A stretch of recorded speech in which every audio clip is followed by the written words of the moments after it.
Hi వాళ్ళందరూ ఎలా ఉన్నారు, బాగున్నారా? నేను సూపర్ మార్కెట్కి వెళ్ళినప్పుడు ఈ వెజిటేబుల్ కనిపించింది. ఏంటబ్బా డిఫరెంట్ ఉంది కదా, ఒకసారి ట్రై చేద్దామని తీసుకొచ్చుకున్నాను. ఈ వెజిటేబుల్ నేమ్ వచ్చేసి చాయోట. మన తెలుగులో సీమ వంకాయ లేదా బెంగళూరు వంకాయ అని కూడా అంటారు.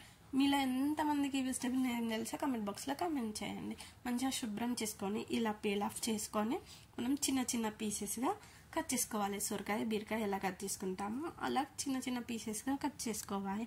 తీసుకొచ్చుకోవడం ఒకటే కాదు కదా, ఇందులో ఏమేమి బెనిఫిట్స్ ఉన్నాయి, ఇది మన హెల్త్కి ఎలా ఉపయోగపడుతుందో కూడా మనం తెలుసుకోవాలి. ఇది హెల్త్కి చాలా మంచి.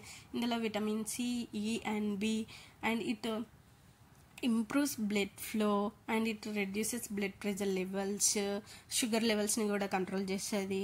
ఇందులో వాటర్ కంటెంట్ లెవెల్ కూడా చాలా ఎక్కువ ఉంటుంది. అండ్ ఇటు సపోర్ట్స్ డైజెస్టివ్ సిస్టమ్, మన డైజెస్టివ్ సిస్టమ్ కూడా చాలా మంచిది.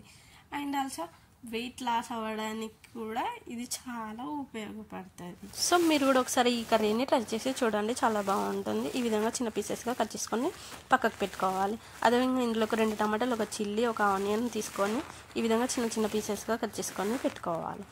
తర్వాత స్టవ్ ఆన్ చేసి కడాయి పెట్టుకొని కడాయి హీట్ ఎక్కేంత వరకు వెయిట్ చేసి చూసి అందులోకి ఒక 5 టేబుల్ స్పూన్స్ ఆఫ్ ఆయిల్ని యాడ్ చేస్తూ ఉండాలి.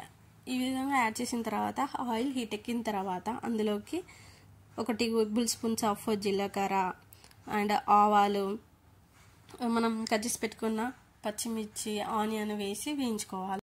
కొంచెం సాల్ట్ వేసి వేయించుకోవాలి. అందులోకి అల్లం వెల్లుల్లి పేస్ట్ తీసుకొని 1 టేబుల్ స్పూన్ అల్లం వెల్లుల్లి పేస్ట్ వేసి ఇలా ఫ్రై చేసుకోవాలి.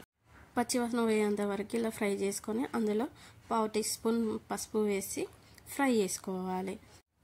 ఇలా కలుపుతూ ఉండాలి మంచిగా. అవన్నీ ఫ్రై అయ్యేంత వరకు ఇలా కలిపేసిన తర్వాత మనం కట్ చేసి పెట్టుకున్న ఆ పీసెస్ ఉన్నాయో వాటిని వేసేసి మంచిగా కలుపుతూ ఉండాలి. మంటను మాత్రం మీడియం ఫ్లేమ్లో మాత్రమే పెట్టి ఇలా కలుపుతూ ఉండాలి. ఇలా కలిపిన తర్వాత మనం క్యాప్ పెట్టేసుకొని ఒక 5 మినిట్స్ వెయిట్ చేసి, సో అది మగ్గుతుంది అన్నట్టు. ఒక 5 మినిట్స్ వెయిట్ చేసిన తర్వాత చూసి అందులోకి మనం కట్ చేసుకున్న టమాటా వేసేసి కలపాలి. అందులోకి ఒక 1 టేబుల్ స్పూన్స్ ఆఫ్ కారము, సాల్ట్, రుచికి సరిపోయేంత సాల్ట్ వేసి బాగా కలిపేసి మళ్ళీ క్యాప్ పెట్టేసి ఒక 5 మినిట్స్ ఉంచాలి. సో ఆ తర్వాత మంచిగా కర్రీ అనేది అవుతుంది. అయిన తర్వాత మనం కొరియాండర్ పౌడర్ ఉంటుంది కదా, ధనియా పొడి, అది వేసుకొని కలుపుకోవాలి.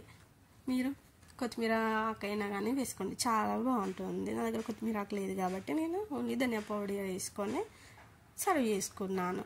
చాలా చాలా టేస్టీగా ఉండే ఎంతో రుచికరమైన చాయోటా కర్రీ, సీమ వంకాయ కర్రీ అయిపోయింది. Thank you.